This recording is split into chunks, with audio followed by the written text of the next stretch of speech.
Bonjour. Bonjour, Est-ce que vous pourriez vous présenter, s'il vous plaît? je m'appelle Mathilde, j'ai 31 ans et je suis sortie depuis quelques mois de très longues hospitalisations en psychiatrie et désormais j'ai un logement et j'ai un suivi extérieur à l'hôpital. Et est-ce qu'on pourrait revenir un petit peu sur votre parcours? Je suis issue d'une famille où il y a eu des lourds problèmes intrafamiliaux au sein du foyer qui ont eu des répercussions ouais, sur moi. C'est vrai que dès la plus jeune enfance, euh, j'avais peut-être des comportements un peu inappropriés ou qui alarmaient un petit peu, en difficulté avec les autres, tout ça, relationnel.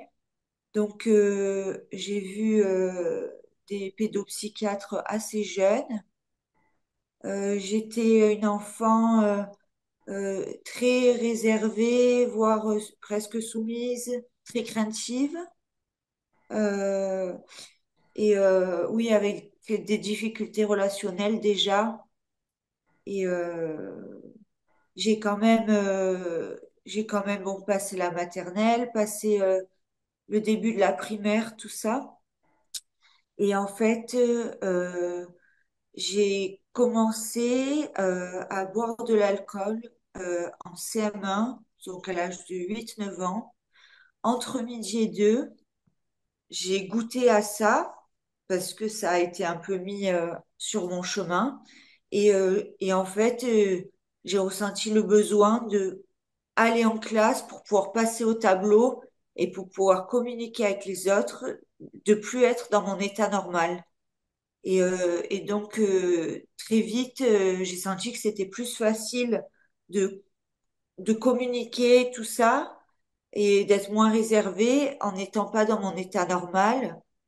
J'ai également, bon, à cet âge-ci, commencé à fumer les premières cigarettes euh, et à avoir les premières relations intimes, donc très jeune. Et en fait, euh, à l'âge de Donc, à la fin du CM2, quand j'ai eu 11 ans, on n'avait plus assez d'argent pour payer le loyer, tout ça. Donc, on s'est tous retrouvés à vivre chez ma grand-mère. Mais bon, il n'y avait qu'une chambre avec mon père, ma mère. Et ma mère, cet été-là, elle a accouché de mon petit frère. Et en fait, c'était aussi la rentrée en sixième. Et c'était aussi l'année où elle est tombée malade 15 jours après avoir accouché de mon petit frère du cancer. Et du coup, il y a une grosse rupture. Il y a une grosse rupture de, pas du bonheur parce que j'étais pas trop heureuse, mais on m'a enlevé mon enfance un peu. C'est, à l'heure d'aujourd'hui encore, mon rêve, enfin, j'ai pas fait le deuil de cette période de primaire, tout ça. Donc, voilà, j'ai commencé, euh,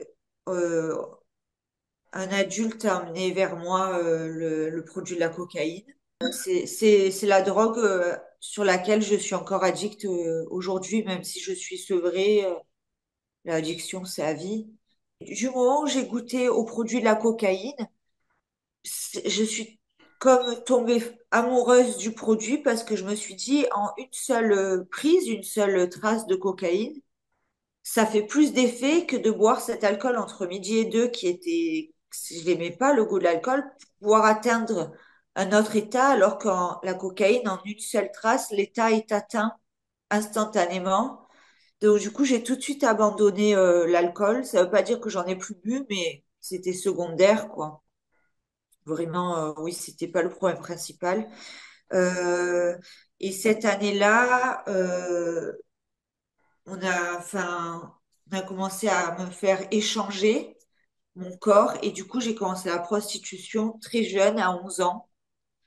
Et j'avais du coup cette double vie d'être très femme et tout.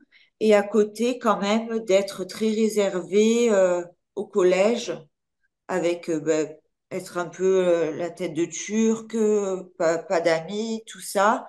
et surtout ben, travaillait très bien à l'école. Euh, et du coup, ce qui fait que ben, j'arrivais bien à cacher ben, tout ça, même si j'en veux beaucoup, beaucoup à tous mes professeurs au long de mes études et tout, de pas avoir remarqué parce que je sais que souvent les personnes qui travaillent très, très bien, trop, trop bien, il faut les surveiller aussi, autant que les personnes qui sont en lacune. En général, ça peut montrer quelque chose derrière. Il n'y a personne hein, à cette période de votre vie, donc au collège par exemple, qui a pris conscience qu'il y avait quelque chose qui clochait? Aussi, par exemple, j'ai la prof d'SVT qui avait convoqué ma mère. Elle parlait, j'étais très maigre de nature, mais là, en plus, avec la prise de substance, la prof d'SVT, elle avait demandé à ma mère si j'étais anorexique, tout ça. Mais c'est vrai qu'à l'époque, c'était pas du tout comme maintenant. Enfin, maintenant, les jeunes, ils ont les réseaux sociaux, ils dénoncent les viols et tout. Enfin, nous, à l'époque, enfin, Ça ne se disait pas. enfin, on avait MSN, c'était le début des ordi fixes, mais c'était pas trop. Oui, oui, il y avait une espèce d'omerta, personne ne parlait, personne Ben, n'en parlait. j'ai essayé de parler à mes cousines, tout ça, mais à l'époque, j'ai pas été crue parce que tout simplement, elles avaient mon âge et pour elles, c'était impensable ce que je racontais, puisqu'elles vivaient dans des foyers pas parfaits, mais très calmes, avec une place d'enfant. Donc, j'ai essayé de faire appel à une des sœurs de ma grand-mère, à la mère de mon père, enfin pour m'héberger tout ça parce que j'étais clairement avec mon sac dehors quoi. Et on m'a tourné le dos, on m'a dit enfin j'inventais un peu. Les gens ce qu'ils m'ont dit c'est non non mais on prend pas parti, enfin pas de vague. Est-ce que vous êtes allé chercher de l'aide en dehors Non. du cercle familial pour le coup? Non, non, non, j'ai jamais, en dehors du cercle familial, j'ai jamais parlé de ça parce que je voulais pas causer, même quand je voulais pas causer du tort à mes parents. Et, et puis, enfin, on grandit en nous disant de nous taire quand même. Ok. Donc du coup, vous n'êtes pas allé chercher explicitement de l'aide à l'extérieur en dépit de la situation et de tout ce qui vous arrivait, hein, les drogues, la prostitution, Non, le malaise, etc. Est-ce que, donc il y a la prof de SVT qui a remarqué que vous étiez maigre, est-ce que tous les professionnels que vous avez croisés, tout l'environnement extérieur, personne ne s'est rendu compte de ce qui se jouait de très ben, grave dans votre vie? à part, comme je disais en maternelle, par mes comportements anormaux. Mais sinon, non, j'ai été beaucoup mise de côté et j'ai souffert toute ma scolarité, j'ai souffert. Ouais, j'ai souffert. Et comment ça se passait avec les autres enfants, les autres collégiens, par exemple? Euh, alors, au collège, quand même, j'avais deux copines qui étaient déjà avec moi en primaire. Du coup, on était un petit groupe de trois, mais c'est vrai que j'étais du coup celle qui est un peu rejetée dans le groupe de trois. Mais quand même, j'étais quand même pas trop trop malheureuse à la période du collège. Enfin, il se passait ce qui se passait et tout. Par contre, à partir du lycée, il y a vraiment eu une cassure. Ah, parce que je me suis retrouvée, enfin, pas je me suis retrouvée, mais comme je travaillais très bien, j'ai voulu aller dans un lycée privé. Bon, c'était pas non plus très cher, mais c'était juste que je commençais à devenir un peu craintive. Je pense que j'avais des symptômes psychotiques qui commençaient à venir, cognitifs, tout ça. Et du coup, dans ce lycée privé, je me suis retrouvée qu'avec des gosses de riches, quoi. Et du coup, il y a ben, je me suis sentie forcément mise de côté parce que moi, à l'époque, ben, du coup, vu que je prenais beaucoup de drogue, ben, je prenais pas soin de moi. Et en plus, ben, que je me prostituais, mon argent, il était pour la drogue et sinon, j'avais pas d'argent de poche, tout ça, quoi. Donc, je souffrais du manque un peu d'habits de marque ou de, enfin, je souffrais de voir tous ces gens aux familles qui avaient l'air parfaites. Et j'ai commencé à avoir euh, les premiers symptômes de la peur j'arrivais au lycée et après je me cachais dans les toilettes et puis je repartais, j'allais pas en cours. c'est là que ça a quand même commencé au lycée, les difficultés, plus que relationnelles, vraiment, les difficultés où l'école, ça me plaisait, mais je pouvais pas aller en cours parce que j'étais tellement angoissée, je me mettais à transpirer. Enfin, vraiment, j'étais trempée de transpiration, je vomissais dans les toilettes. Je, voilà, ça a commencé, enfin, vers le lycée, ça a commencé vraiment à la rupture avec les autres, mais en même temps, les moments où j'étais droguée, enfin, ça m'aidait à casser. Et vu que j'ai commencé la drogue très jeune, j'ai aucune notion des relations sociales hors drogue. Et à l'heure d'aujourd'hui encore, c'est pour ça que je n'ai aucune relation sociale parce que sinon, ça m'amènerait à consommer de la drogue. Donc, je préfère rester enfermée chez moi. Non, ils ont commencé un peu à me lâcher, à vraiment voir que j'avais des comportements bizarres. Et en fait, avec le recul, au début, j'en voulais à la terre entière, mais avec le recul, je les comprends, quoi. Je commençais à, comme si j'étais dépressive. Ouais, c'était dur. Et c'est vraiment au passage du bac, à mes, enfin, à mes 18 ans, le mois du passage du bac, quoi, parce que je suis née en juin, en 2011, que vraiment, j'ai senti que la maladie, elle s'installait. Jusqu'à présent, j'étais pas trop bien par rapport à certains trucs, mais à mes 18 ans, j'ai fait une énorme dépression. Enfin, mais à l'époque, je savais pas que ça s'appelait dépression, moi. Enfin, j'étais juste, enfin, je voulais plus sortir. Je crois que j'ai passé des 2, 3 mois parfois sans sortir de la chambre. Vraiment, j'ai eu une rupture sociale totale où là, j'ai perdu tous mes amis, même cousines et tout. Enfin, tout le monde est parti parce que je faisais que pleurer, je me lavais pas, j'étais en pyjama, je parlais plus. C'est là que j'ai fait ma première vraie anorexie parce qu'avant, c'était juste que je prenais de la drogue, mais je mangeais, quoi. C'est là que j'ai fait ma première vraiment anorexie où je me suis retrouvée très maigre, anorexie mentale où consciemment je mangeais une biscotte par jour. Voilà. Et après ça allait un peu mieux, Euh, mais globalement, à partir de 18 ans, ça a été une catastrophe jusque en 2019 où ça a commencé à aller mieux parce que les prises en charge, il y a commencé à avoir des donc, dès mes 20 ans, j'ai fait ma première hospitalisation à 20 ans. Il y avait des traitements, mais c'était des traitements. Enfin, ça, à mon avis, ça me correspondait pas. Et en plus, je les prenais pas. J'avais pas les infirmières à l'extérieur de l'hôpital. Mais moi, je me prostituais. Enfin, j'avais pas un mode de vie pour prendre bien mes traitements. Donc c'était une catastrophe, mon état. J'étais en détresse, je pensais que j'allais mourir pendant des années. Et c'est vraiment en 2019, quand le premier terme qui a été posé, c'était la bipolarité. Maintenant, depuis 2 ans à peu près, ça s'est tourné vers vraiment les psychoses psychotiques et borderline, avec troubles addictifs, TCA, TOC et phobie. Mais le gros du truc, c'est borderline. Mais déjà en 2019, quand ils m'ont donné des traitements, en plus des antidépresseurs, qui m'ont donné des régulateurs d'humeur, et que pendant les hospices, je prenais bien mes traitements, ça m'a sauvée. Ah oui. Pendant un temps, ça me sauvait. Après, je retombais dans mes travers. Mais l'hospitalisation de 2019, vraiment, c'est la première fois que je me suis sentie heureuse, que je me sentais bien. Après, quand je suis ressortie, je suis retombée complètement dans la drogue, tout ça. Euh, donc ça, oui, 2019. Je suis ressortie quelques mois et après, je suis re-rentrée parce que justement, je prenais vraiment beaucoup trop de drogue. J'étais séparée du monsieur avec qui enfin, que c'était mon proxénète, tout ça, qui avait 20 ans de plus que moi, enfin, parce que avec les hommes que j'ai été, j'ai subi que des trucs de soumission où moi, je croyais que c'était normal, hein, je viens de comprendre il y a pas longtemps.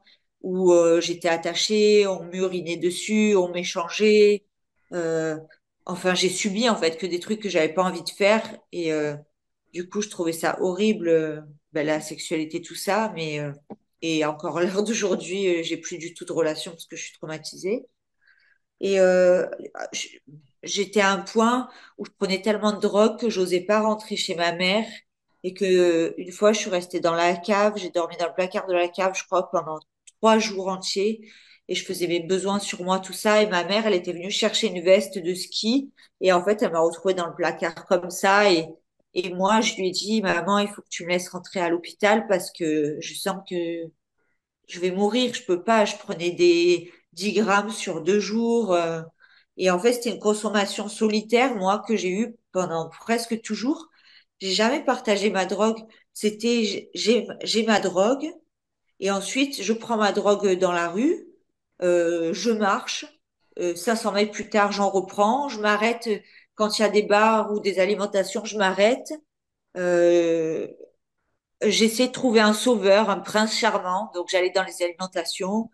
Bah, du coup, finalement, je me prostituais, mais moi, j'avais pour intention que la personne me sauve, tombe amoureuse de moi, mais en fait, non, j'étais qu'un objet. Enfin, combien de fois j'ai marché le long de l'autoroute? Je marchais parfois pendant 2, 3 jours, puis après, je dormais dans des cages d'escalier.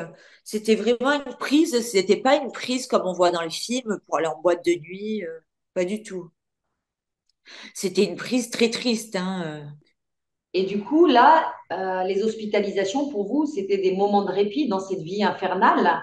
Mais vous auriez aimé que ces hospitalisations durent plus longtemps, c'est ça? Oui, j'aurais aimé. En fait, ma famille, elle a jamais été pour les hospitalisations. Et en même temps, j'avais un peu les études à côté, même si les études, ça a été un chaos dans le sens où c'est pas que j'étais nulle, j'étais plutôt douée, mais j'arrêtais, à chaque fois, j'abandonnais, je changeais de voie. Bon, après, si vous voulez, je peux vous raconter ce que j'ai fait. Mais du coup, j'étais pas maître à ce moment-là de ma vie. Depuis même, aujourd'hui, c'est différent. Enfin, on sait que le bien-être mental, il est important. On commence à savoir plein de choses, tout ça, quoi. Mais moi, encore à cette époque-là, j'étais pas consciente. Je sais pas, c'est des années de ma vie. Elles ont été horribles et c'est comme si j'étais pas vraiment là pour les. Je sais pas comment j'ai supporté tout ça. À l'heure d'aujourd'hui, je supporterais plus. Enfin, ça serait trop dur maintenant que je connais un peu plus la tranquillité, tout ça. Et là, vos hospitalisations, les 4 premières, elles ont duré combien de temps? Un mois en moyenne, chacune? Oui, c'était ça. C'était 1 mois, 3 semaines, 2 semaines, Et à chaque fois, quelques. vous ressortiez. Ouais, et après je ressortais une nuit par-ci, une nuit par-là aux urgences psychiatriques. Voilà, des allers-retours en fait. Et après, vous, dès que vous ressortiez, vous recouliez. Ah ben oui, oui, oui.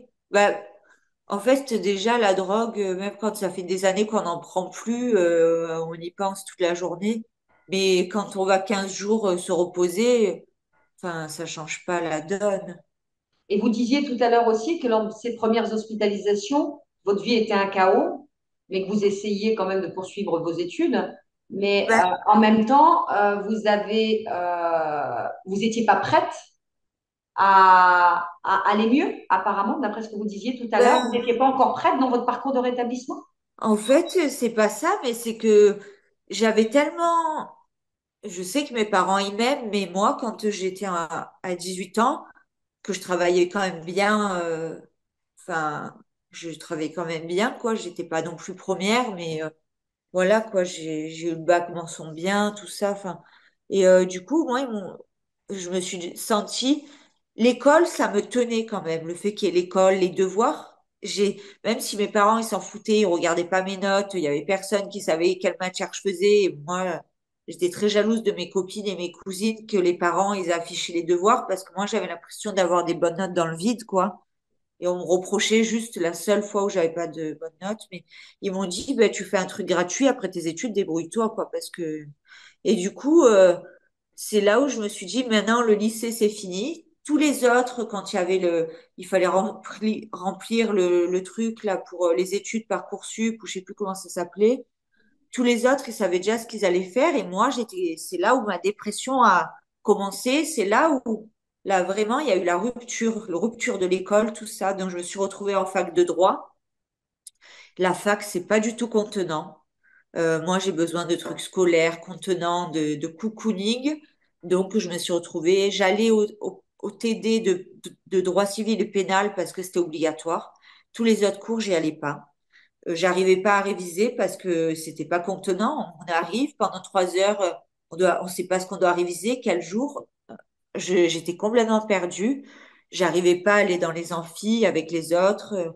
Voilà, vraiment, j'étais trop mal. Clairement, Ok. j'étais triste parce que moi, j'aurais rêvé, à ce moment-là, j'aurais préféré à ce moment-là faire un BTS ou même ce que j'aurais même aimé, c'est faire même plutôt un bac pro avec un métier derrière et tout. Mais comme je travaillais très bien, non, fallait faire un bac général, tout ça. Mais dès que vous sortiez, ça repartait en vrac et vous aviez du mal à suivre vos traitements. Et vous, vous mettez le fait que vous replongiez finalement sur le compte de la mauvaise prise de vos traitements ou bien plutôt de Non, vie c'est juste. chaotique et du fait que vous n'étiez pas prête. Non, mais c'est juste que pour, par exemple, pour sortir de la drogue, il faut minimum une hospite, enfin, de 3 ans, je pense. Donc 15 jours, c'est rien. Enfin, c'est pas des hospices, quoi. 15 jours, c'est. Mais vous étiez hospitalisé pour vos problèmes psychiatriques. Et est-ce que la question de l'addiction, j'imagine dont vous avez parlé aux soignants, a été prise en charge et prise en Ben, compte? c'est très mal pris en charge, l'addiction, hein. Moi, j'ai arrêté la drogue, seule en clinique, mais à aucun moment j'ai eu une aide. J'étais pas non plus en cure de désintox. J'étais dans des HP, dans des hôpitaux psychiatriques ou cliniques psy privées. J'ai arrêté la drogue, mais pour le coup, enfin, seule. Moi, j'aurais aimé rester, hein. C'est parce que, enfin, derrière, c'était pas moi avant qui était maître de ma vie. C'était pas moi qui faisais mes choix, quoi. À quel moment il y a eu un déclic? Vous parlez de choix et peut-être de volonté de se soigner, de s'affranchir de la drogue, d'arrêter de se prostituer. Et c'est vraiment en juin 2021 que j'ai arrêté la cocaïne, une prise de conscience d'un coup. Et Un c'était trou. quand vous étiez hospitalisé? Oui, oui, de 2019 à 2024, je suis pas du tout sortie, même pas un jour. D'accord, ok. Et là, vous avez eu une prise de conscience en 2021, vous avez dit stop la cocaïne. La clinique où j'étais, j'ai dit maintenant, j'en ai marre. Vous voyez pas que je me drogue tous les jours. Moi, je veux que vous le dites à la direction. Je veux être surveillée. Et c'est vrai que ils m'ont changé de chambre. Ils m'ont mis dans le pavillon un peu plus surveillé. Donc, je l'ai pris comme une main tendue. Après, ils m'ont jamais fait de test pour vérifier et tout. Mais du coup, c'est vrai que j'ai voulu arrêter. Par contre, c'est pas si simple que ça. Il y a eu quelques rechutes quand même. Et là, récemment, euh, j'en ai acheté le week-end dernier. Je l'ai acheté. Je l'ai, enfin, je l'ai avoué à mes soignants et je l'ai acheté le vendredi dernier. Je l'ai jeté mardi matin en toilette sans l'avoir consommé. Bravo. Et tous les jours de ma vie, j'ai le craving.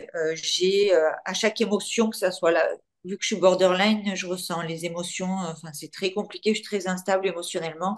Que ce soit la colère, l'adrénaline, la peur, la joie, chaque émotion, j'ai un craving de drogue qui est irrépressible. Et je me bats tous les jours. Mais moi, comme les autres personnes, c'est vrai que la cocaïne, il n'y a pas de substitut.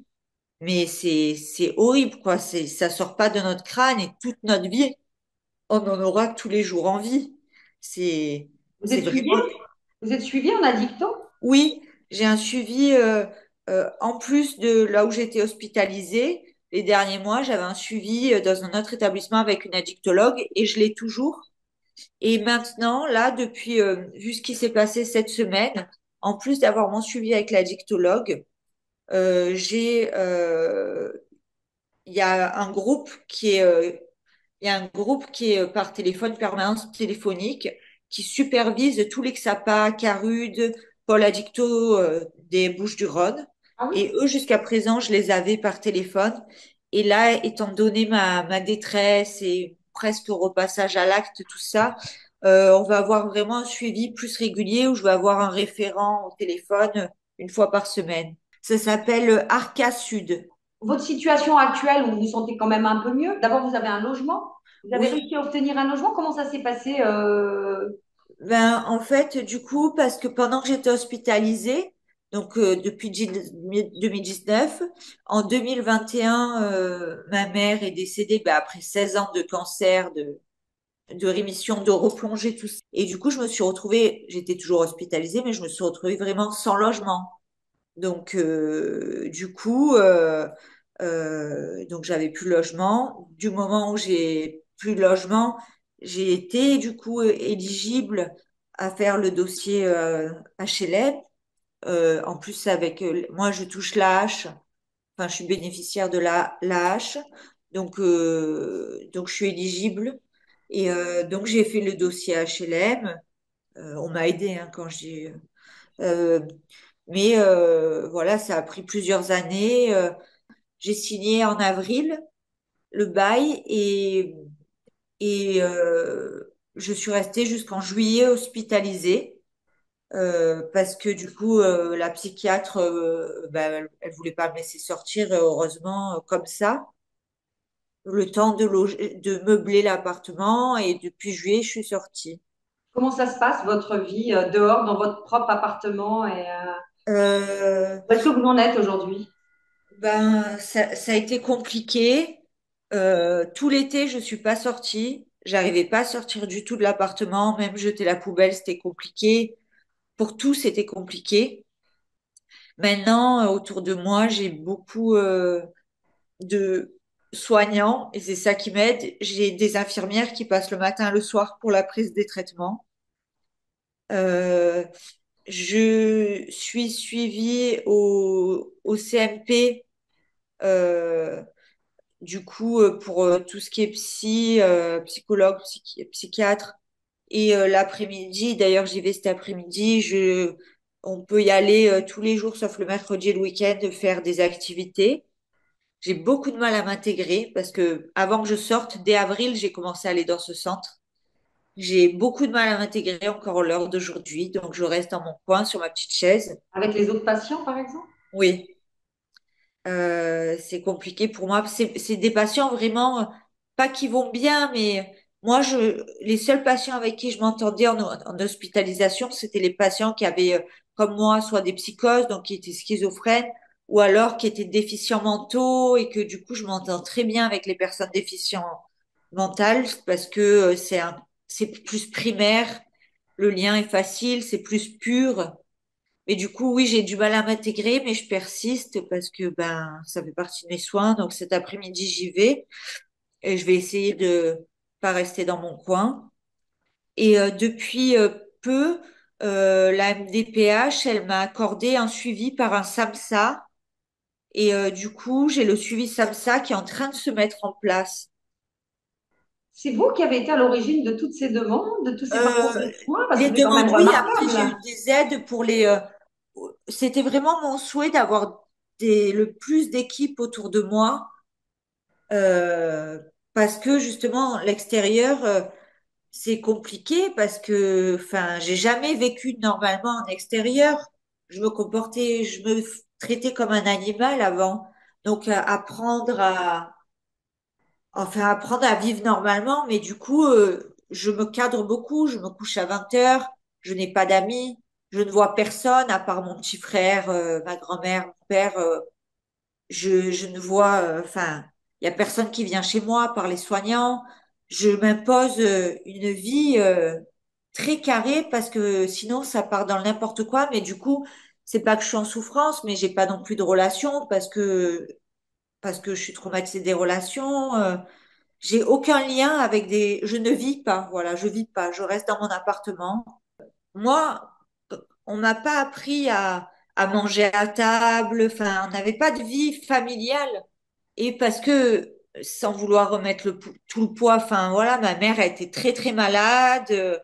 Moi, quand mon petit frère est né, c'est moi qui m'en suis occupée avec ma grand-mère parce que ma mère était très malade. C'est comme si j'avais eu un enfant entre guillemets à 11 ans et c'est l'amour de ma vie, mon petit frère, tout ça. Mais au début, la relation, enfin, j'avais pas une vie. Et je voyais quand je dormais chez des copines, je rêvais de leur famille parce que, allez, à table, il y a l'entrée, il y a le plat, il y a le dessert. Enfin, il y avait des règles, des. Moi, je faisais ce que je.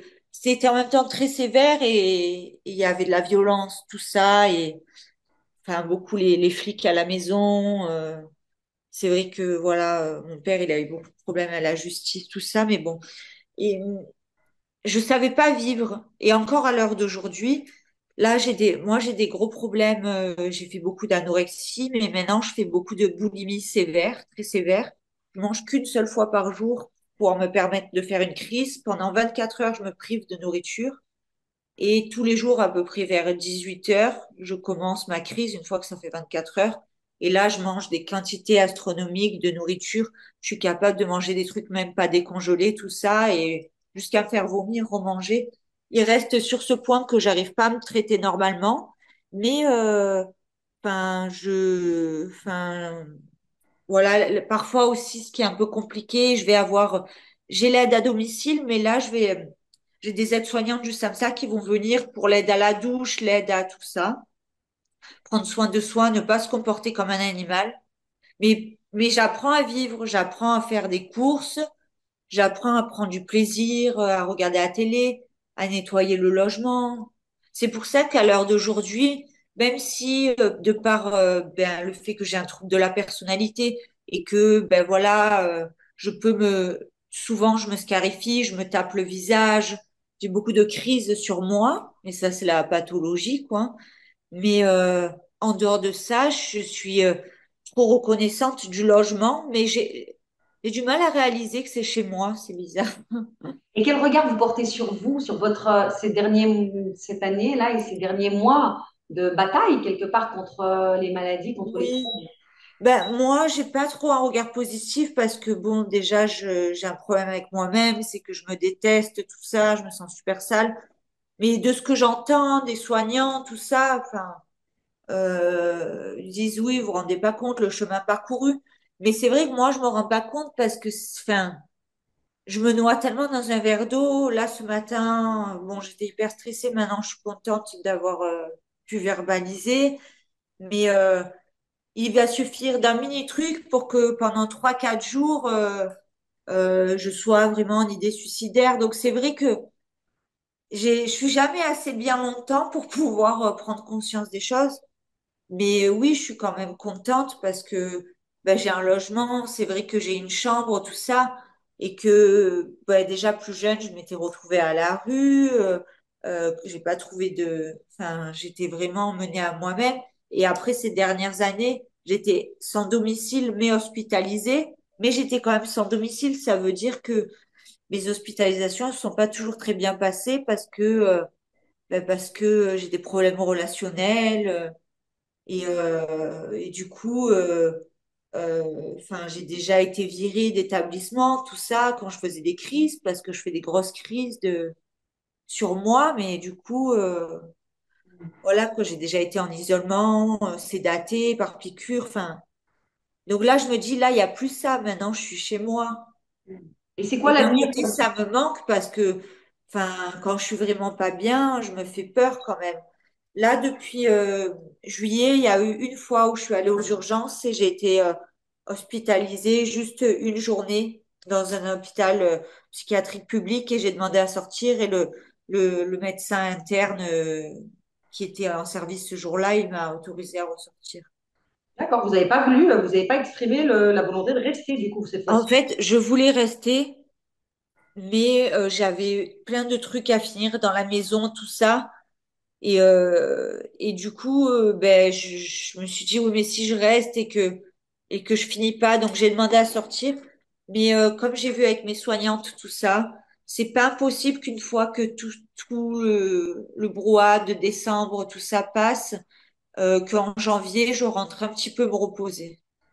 Donc, c'est possible que vous soyez réhospitalisé, c'est ça, en janvier, c'est ça? Oui, voilà. Mais vu comme plutôt un repos, voilà. D'accord.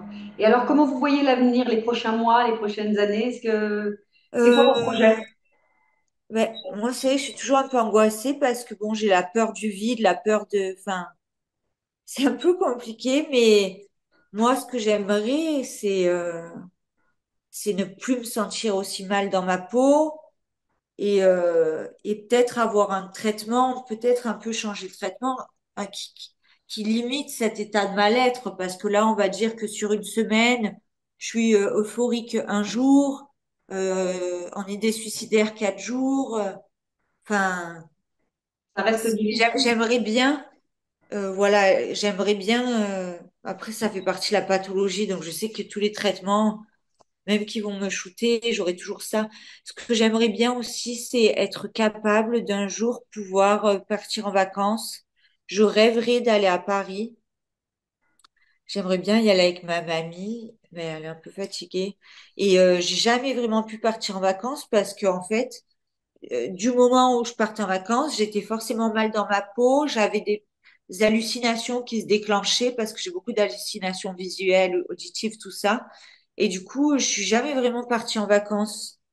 Donc, j'aimerais bien partir, enfin, avec ma grand-mère. Et sinon, j'aimerais bien, pourquoi pas, un jour, avoir une amie, mais une vraie amie, mais avec qui je pourrais créer un lien sans le faire semblant, qu'on soit vraiment, enfin, comme on voit dans les films, quoi, et pouvoir partir 2 jours, je sais pas, en Camargue, j'en sais rien, mais tout en évitant, voilà, le soleil et tout, parce qu'avec mes problématiques, enfin, j'ai pas mal de phobies, mais j'aimerais bien un peu plus vivre et Oui. pas juste rester sur mon canapé derrière mon téléphone.